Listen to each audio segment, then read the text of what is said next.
ہرقل بادشاہ روم کی گفتگو سن کر اس کے تمامی درباری اپنے ان ساتھیوں کو جو میدان تبوک میں مارے گئے تھے یاد کر کر رونے لگے۔ ہرقل بادشاہ نے کہا، اے میرے درباریوں، رونا چھوڑ دو، رونا عورتوں کا کام ہے۔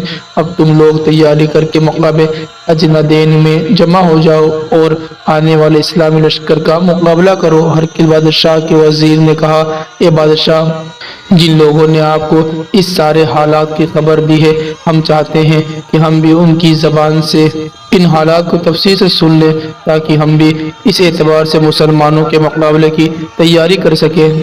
ہرقل بادشاہ نے قبیلہ بنی لخم کے ایک عربی نسل عیسائی کو بلایا اور اس سے پوچھا کہ تم کو مدینہ منورہ چھوڑے کتنے دن ہو گئے؟ اس نے کہا، تقریباً 25 دن ہو گئے۔ ہرقل بادشاہ نے پوچھا کہ اس وقت مسلمانوں کا خلیفہ کون ہے؟ اس نے جواب دیا کہ ان کا نام ابو بکر صدیق ہے اور انہوں نے اپنا اسلامی لشکر تمہارے ملک میں روانہ کیا اور وہ لشکر بہت مضبوط اور بہت طاقتور ہے۔ ہرقل بادشاہ نے کہا، اگر تم نے انہیں دیکھا ہے اور تمہیں ان کے کچھ حالات معلوم ہیں تو بیان کرو۔ اس عربی نسل عیسائی نے بیان کرنا شروع کیا اور کہا کہ میں نے انہیں دیکھا ہے اور انہوں نے بازار مدینہ میں مجھ سے ایک چادر 4 درہم میں خرید کر اپنے کندھے پہ ڈالی تھی، اور میں نے یہ بھی دیکھا ہے کہ وہ بھی عام مسلمانوں کی طرح بغیر کسی امتیاز کے سب کے درمیان بیٹھتے اٹھتے ہیں اور بازار میں آتے جاتے ہیں اور خلق خدا کی حفاظت اور نگرانی کرتے ہیں اور کمزوروں کا حق طاقتوروں سے دلاتے ہیں، اور معاملات میں کمزوروں اور طاقتوروں سب ان کے نزدیک برابر ہیں۔ ناظرین، اگر آپ کو ہماری ویڈیو پسند آتی ہے تو اس ویڈیو کو لائک ضرور کریں، اور ابھی تک اگر آپ نے ہمارا چینل سبسکرائب نہیں کیا ہے تو نیچے ریڈ بٹن پر دبا کر ہمارے چینل کو سبسکرائب ضرور کر لیں۔ پھر ہرقل بادشاہ روم نے کہا کہ ان کا حلیہ بیان کرو۔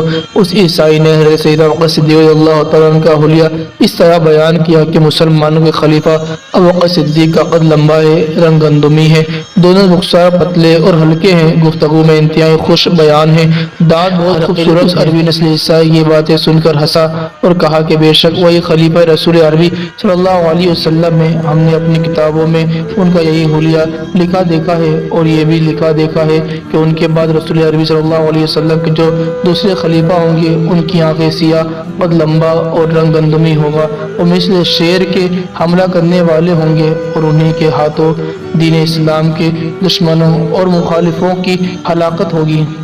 پھر ہرقل بادشاہ روم نے سونے کی ایک سلیب تیار کرائی اور اپنے لشکر کے ایک مشہور سردار روبیز کو دیا اور کہا کہ میں نے تجھے اپنے رومی لشکر کا سردار مقرر کیا، اب تو اپنے لشکر کو لے کر روانہ ہو جا اور کوشش کر کہ مسلمان فلسطین میں داخل نہ ہو سکے، کیونکہ فلسطین بہت خوبصورت اور میوہ دار شہر ہے اور ایک لحاظ سے وہ ہماری عزت کا نشان ہے۔ روبی سونے کی وہ سلیب لے کر اسی دن اپنے لشکر کے ساتھ اجنادین کی جانب روانہ ہو گیا۔ جب حضرت عمرو بن العاص رضی اللہ تعالیٰ اپنے لشکر کے ساتھ فلسطین کی سرزمین پر پہنچے، ایک لمبا سفر طے کرنے کی وجہ سے آپ کی سواری کے جانور کمزور ہو چکے تھے۔ آپ نے ایک سر و سبز و شاداب مقام پر قیام فرمایا اور سواری کے جانوروں کو چرنے کے لیے چھوڑ دیا۔ تھوڑے ہی دنوں میں وہ جانور فربا اور تندرست ہو گئے۔ اس کے بعد لشکر کے انصار اور مہاجرین جمع ہوئے اور آئندہ کے لیے مشورہ کر رہے تھے۔ کہتے عامر بن عدی رضی اللہ تعالیٰ عنہ اس مقام پر آئے اور انصار و مہاجرین سے ملاقات کی۔ حضرت عامر بن عدی رضی اللہ تعالیٰ عنہ بہت دانشور اور دور بینہ انسان تھے، چونکہ آپ کے رشتہ دار اور متعلقین ملک شام میں بہت تھے، لہٰذا ان کے پاس مسلسل آنے جانے کی وجہ سے آپ ملک شام کے راستوں اور کھاڑیوں سے اچھی طرح واقف تھے، اور اس وقت بھی وہ اپنے رشتہ داروں سے ملاقات کے لیے ملک شام آئے ہوئے تھے۔ انصار و مہاجرین انہیں حضرت عمرو بن العاص رضی اللہ تعالیٰ عنہ کے پاس لائے۔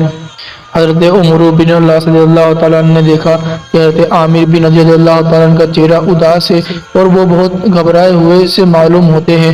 حضرت عمرو بن العاص رضی اللہ تعالیٰ عنہ نے حضرت عامر بن عدی رضی اللہ تعالیٰ عنہ سے پوچھا کہ آپ کا چہرہ اداس کیوں ہے اور کیوں آپ گھبرائے ہوئے ہیں؟ حضرت عامر بن عدی رضی اللہ تعالیٰ عنہ نے کہا کہ میں نے دیکھا ہے کہ اچھے گھوڑوں پر سوار رومیوں کا ایک بہت بڑا لشکر درختوں کو چیرتے پھاڑتے چلا آ رہا ہے۔ حضرت عمرو بن العاص رضی اللہ تعالیٰ عنہ نے کہا کہ اچھا بتاؤ، تمہارے تمہارے اندازے کے مطابق رومی لشکر کی تعداد کتنی ہوگی؟ حضرت عامر نے کہا کہ میں نے ایک بلند پہاڑی پر چڑھ کر دیکھا ہے کہ فوجی نشانوں اور نیزوں اور تلواروں سے پوری وادی حمر بھری ہوئی ہے۔ وادی حمر فلسطین کی سرزمین پر ایک بڑا لمبا چوڑا مقام ہے، لہٰذا میرے اندازے کے مطابق رومی لشکر کی تعداد 1,00,000 ہو سکتی ہے۔ یہ سن کر عمر بن العاص رضی اللہ تعالیٰ نے فرمایا کہ ہم اللہ تعالیٰ سے مدد طلب کرتے ہیں کہ وہ ہمیں دشمنوں پر غلبہ عطا فرمائے، اور وہی طاقت اور قوت والا ہے۔ اس کے بعد آپ نے مسلمانوں سے مخاطب ہو کر فرمایا، اے لوگو، ہم سب جہاد کے معاملات میں برابر ہیں، لہذا سب لوگ اللہ تبارک و تعالیٰ سے مدد چاہو اور لڑو اپنے دین کے لیے۔ جیسا لڑنے کا حق ہے، جو مارا جائے گا وہ شہادت کا درجہ پائے گا، اور جو زندہ رہے گا وہ نیک بخت ہو کر زندگی گزارے گا۔ لہذا اس سلسلے میں اے مسلمانوں، تمہاری رائے کیا ہے وہ ہمیں بتاؤ۔ ہر شخص نے اپنی اپنی رائے بیان کی۔ بعض دیہات کے رہنے والے حضرات نے مشورہ دیا کہ اسلامی لشکر کو جنگلوں میں چھپا دیا جائے، اس لیے کہ رومی اپنے قلعے اور گاؤں وغیرہ کو چھوڑ کر ہم پر حملہ نہ کر سکیں گے۔ ان کا لشکر متفرق ہو جائے گا اور موقع پا کر ہم ان پر حملہ کر انہیں زیر کر لیں گے۔ حضرت سہیل بن عامر رضی اللہ تعالیٰ عنہ نے فرمایا کہ مشورہ مناسب نہیں۔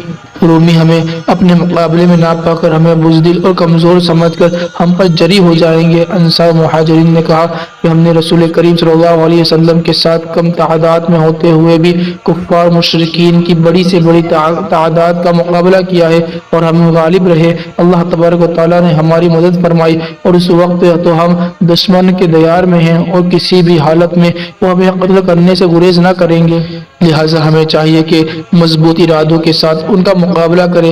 حضرت عبداللہ بن عمر رضی اللہ تعالیٰ عنہ نے کہا کہ خدا کی قسم ہم آخری سانس تک لڑیں گے، جس کا جی چاہے آگے بڑھے اور جس کا جی چاہے واپس لوٹ جائے۔ حضرت عبداللہ بن عمر رضی اللہ تعالیٰ عنہما کی گفتگو سن کر حضرت عمر بن العاص رضی اللہ تعالیٰ عنہ بہت خوش ہوئے اور کہا کہ فاروق کے بیٹے، تم نے بہت عمدہ بات کہی، گویا کہ تم نے میرے دل کی بات کہہ دی۔ پھر حضرت عمر بن العاص رضی اللہ تعالیٰ عنہ نے 1,000 مسلمانوں پر حضرت عبداللہ بن عمر رضی اللہ تعالیٰ عنہما کو سردار مقرر کیا اور کہا کہ میرے اس لشکر کے آگے روانہ ہو جاؤ، پہلے لشکر کے طور پر، اور حتی الامکان رومیوں کے حالات معلوم کر کے ہمیں اطلاع دیتے رہیں تاکہ ہم یہ طے کر سکیں کہ ہمیں رومیوں سے کس طرح جنگ کرنی ہے۔ چنانچہ حضرت عبداللہ بن عمر رضی اللہ تعالیٰ عنہ اپنا فوجی نشان اور 1,000 لشکر کو لے کر روانہ ہو گئے۔ آپ کے لشکر میں اکثر قبیلے بنی قلاب اور اہل طائف اور ثقیف کے لوگ تھے۔ دن بھر اور رات بھر مسلسل سفر کرنے کے بعد صبح اچانک آپ کو گرد و غبار دکھائی دی۔ حضرت عبداللہ بن عمر رضی اللہ تعالیٰ عنہ نے غبار دیکھ کر فرمایا، یہ غبار رومی لشکر کے تلیہ لشکر کا معلوم ہوتا ہے۔ تلیہ لشکر اس مختصر فوجی دستے کو کہتے ہیں جو کسی بڑے لشکر کے آگے آگے چلتا ہے اور دشمنوں کے حالات سے اپنے بڑے لشکر کو آگاہ کرتا رہتا ہے۔ حضرت عبداللہ بن عمر رضی اللہ تعالیٰ عنہ حالات کو سمجھنے کے لیے اپنے لشکر کو لے کر وہیں رک گئے۔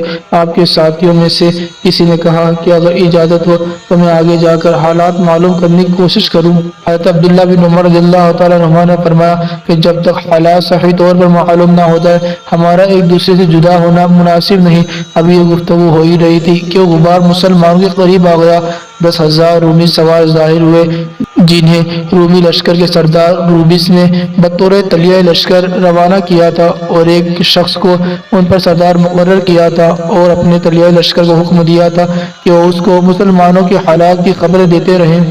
آنے والے رومی لشکر کو حضرت عبداللہ بن عمر رضی اللہ تعالیٰ عنہ نے دیکھ کر فرمایا کہ مسلمانوں، یہ آنے والا لشکر تمہارے ہی مقابلے کے لیے آیا ہے، لہٰذا انہیں موقع نہ دو کہ تیاری کر سکے، ان پر حملہ کر دو۔ یقین ہے کہ اللہ تبارک و تعالیٰ اپنے حبیب کے صدقے میں ہمیں فتح عطا فرمائے گا۔ اور مسلمانوں، جان لو کہ جنت تلواروں کے سائے میں ہے۔ یہ سننا تھا کہ تمامی مسلمانوں نے بلند آواز سے کلمہ طیبہ لا الہ الا اللہ محمد رسول اللہ صلی اللہ علیہ وسلم کہا اور رومیوں پر جھپٹ پڑے۔ سب سے پہلے حضرت اکرمہ بن ابی جہل رضی اللہ تعالیٰ عنہ نے حملہ کیا، اس کے بعد حضرت سہیل بن عمر نے حملہ کیا، اس کے بعد حضرت ضحاک بن سفیان رضی اللہ تعالیٰ عنہ نے حملہ کیا اور ساتھ ہی ساتھ اپنے قبیلے والوں کو للکارا، اور انہی کے ساتھ انصار اور مہاجرین نے بھی شدید حملہ کر دیا۔ دونوں فوجیں آپس میں مل گئیں اور نیزے اور تلواریں اپنا اپنا کام کرنے لگے۔ حضرت عبداللہ بن عمر رضی اللہ تعالیٰ عنہ نے جنگ کے دوران دیکھا کہ ایک بڑا پہلوان رومی سوار اپنے گھوڑے کو رومی لشکر کے دائیں بائیں دوڑا کر انہیں جنگ کرنے پر ابھار رہا ہے اور ان کے حوصلے بڑھا رہا ہے۔ آپ نے سمجھ لیا کہ یہی رومی لشکر کا سردار ہے۔ حالانکہ مسلمانوں کے اچانک حملے کرنے کی وجہ سے وہ پریشان ہے اور گھبرایا ہوا نظر آ رہا ہے، مگر جسم بھاری ہونے کی وجہ سے مست اونٹ کی طرح معلوم ہوتا ہے۔ حضرت عبداللہ بن عمر رضی اللہ تعالیٰ عنہ فرماتے ہیں کہ میں نے اپنے نیزے سے اس پر حملہ کیا، لیکن اس نے اپنا گھوڑا پیچھے ہٹا لیا اور وہ وار سے بچ گیا۔ میں نے اپنے نیزے کو روک لیا۔ رومیوں کے اس سردار نے سمجھا کہ شاید میں اس سے ڈر گیا اور بھاگنے کا ارادہ رکھتا ہوں، لہٰذا اس نے اپنے نیزے سے مجھ پر حملہ کر دیا۔ میں نے اسے نیزے سے حملہ کرتے دیکھ کر اپنا نیزہ زمین پر پھینک دیا اور فوراً تلوار نکال لی۔ جیسے ہی اس رومی سردار نے مجھ پر نیزے سے وار کیا، میں نے بڑی تیزی سے اپنی تلوار سے اس کے نیزے کے فل پر وار کر دیا۔ اس کے نیزے کا فل کٹ کر زمین پر گر گیا اور اس رومی سردار کے ہاتھ میں لاٹھی کی طرح نیزے کی لکڑی رہ گئی۔ اس سے پہلے کہ وہ رومی سردار اپنی تلوار نیام سے باہر نکالتا، میں نے فوراً اس پر تلوار کا بھرپور وار کر دیا۔ حضرت عبداللہ بن عمر رضی اللہ تعالیٰ عنہ فرماتے ہیں کہ خدا کی قسم، جب میری تلوار اس رومی سردار کے جسم پر پڑی تو میں نے محسوس کیا کہ میں نے اپنی تلوار کو گویا پتھر کی بہت بڑی اور مضبوط چٹان پر مارا ہے، اور میں نے اپنی تلوار کی جھنجھناہٹ کی آواز سنی اور مجھے گمان ہوا کہ شاید میری تلوار ٹوٹ گئی ہے، لیکن خدا کا شکر ہے میری تلوار سلامت تھی اور اس رومی سردار کا کام تمام ہو چکا تھا۔ اس کے بعد میں نے دوسرا وار اس کی شگے رگ پر کر دیا اور اس کا کام تمام ہو گیا۔ میں نے اس کی زیرہ اور نیزے وغیرہ دوسرے سازش رومیوں نے اپنی سردار کا یہ حال دیکھا کہ وہ مارا جا چکا ہے تو ان پر ہیبت طاری ہو گئی اور وہ بھاگ کھڑے ہوئے، کیونکہ جنگ کا دائرہ دور تک پھیلا ہوا تھا، کسی کو کسی کی صحیح خبر نہیں تھی۔ اسی دوران تھوڑی ہی دیر کے لیے حضرت ضحاک بن سفیان حضرت حشام رضی اللہ تعالیٰ عنہ رومیوں کے نرغے میں آ گئے، اور لیکن اللہ عز و جل نے ان کی مدد فرمائی اور تھوڑی ہی دیر میں جنگ کا نقشہ بدل گیا اور یہ لوگ بھی رومیوں پر پوری طرح غالب ہو گئے۔ جب رومی پوری طرح شکست کھا کر میدان چھوڑ کر بھاگ گئے تو مسلمانوں نے مال غنیمت جمع کرنا شروع کیا، اور اس کام سے فارغ ہو کر انہوں نے حضرت عبداللہ بن عمر رضی اللہ تعالیٰ عنہ کو تلاش کرنا شروع کیا۔ چونکہ حضرت عبداللہ بن عمر رضی اللہ تعالیٰ عنہ رومیوں کا پیچھا کرتے ہوئے دور تک نکل گئے تھے اور آپ کے ساتھیوں کو آپ کے حالات کا صحیح علم نہیں تھا، تو بعض لوگوں نے کہا کہ ممکن ہے کہ آپ شہید ہو گئے ہو، بعض لوگوں نے کہا کہ ممکن ہے کہ آپ کو گرفتار کر لیا گیا ہو، اور اکثر لوگوں کا خیال تھا کہ نہ آپ شہید ہوئے ہیں اور نہ آپ گرفتار ہوئے ہیں بلکہ زندہ ہیں، اور ہمارا یقین ہے کہ آپ بڑے متقی اور پرہیزگار کامل مسلمان ہیں۔ اللہ تبارک و تعالیٰ آپ کی حفاظت فرمائے گا۔ ابھی مسلمانوں کے درمیان یہ گفتگو ہو ہی رہی تھی کہ عبداللہ بن عمر رضی اللہ تعالیٰ عنہ ان کے قریب آ گئے، اپنے فوجی نشان کو بلند کر کے اسے جنبش دی اور بلند آواز سے کہا، لا الہ الا اللہ محمد رسول اللہ صلی اللہ علیہ وسلم۔ جب مسلمانوں نے آپ کی آواز سنی اور آپ کے فوجی نشان کو فضا میں لہراتے ہوئے دیکھا تو آپ کے ارد گرد جمع ہو گئے اور آپ کے حالات دریافت کرنے لگے کہ آپ کہاں اور کس حالت میں تھے۔ آپ نے انہیں بتایا کہ میں رومیوں کے سردار سے جنگ میں مشغول تھا، یہاں تک کہ میں نے اسے قتل کر دیا اور اس کے مال و اسباب پر قبضہ کر لیا، اور اللہ تبارک و تعالیٰ نے اپنے کرم سے ہمیں فتح عطا فرمائی۔ اس جنگ میں تقریباً 600 رومی زندہ گرفتار کیے گئے اور مسلمانوں میں سے 7 آدمیوں نے شہادت پائی۔ حضرت عبداللہ بن عمر رضی اللہ تعالیٰ عنہما نے ان شہداء کی نماز جنازہ پڑھائی اور انہیں وہی میدان میں ان کی قبریں کھود کر انہیں دفن کر دیا۔ دوسرے دن حضرت عبداللہ بن عمر رضی اللہ تعالیٰ عنہما جملہ مال غنیمت اور 600 رومی قیدیوں کو لے کر حضرت سیدنا عمرو بن العاص رضی اللہ تعالیٰ عنہ سے ملاقات کرنے اور انہیں حالات بتانے کے لیے مسلمانوں کے بڑے لشکر کی طرف روانہ ہو گئے۔ ناظرین، ہماری آج کی ویڈیو آپ کو کیسی لگی ہمیں کمنٹ میں اپنی رائے ضرور دیں، اور ویڈیو اچھی لگی ہو تو ویڈیو کو لائک ضرور کریں۔ ملک شام اور دیگر اسلامی فتوحات کو تفصیل سے جاننے کے لیے نیچے ریڈ بٹن پر دبا کر ہمارے چینل کو سبسکرائب ضرور کر لیں۔ انشاءاللہ تعالیٰ پھر ملیں گے اس کے اگلے پارٹ میں، تب تک کے لیے اللہ حافظ، فی امان اللہ۔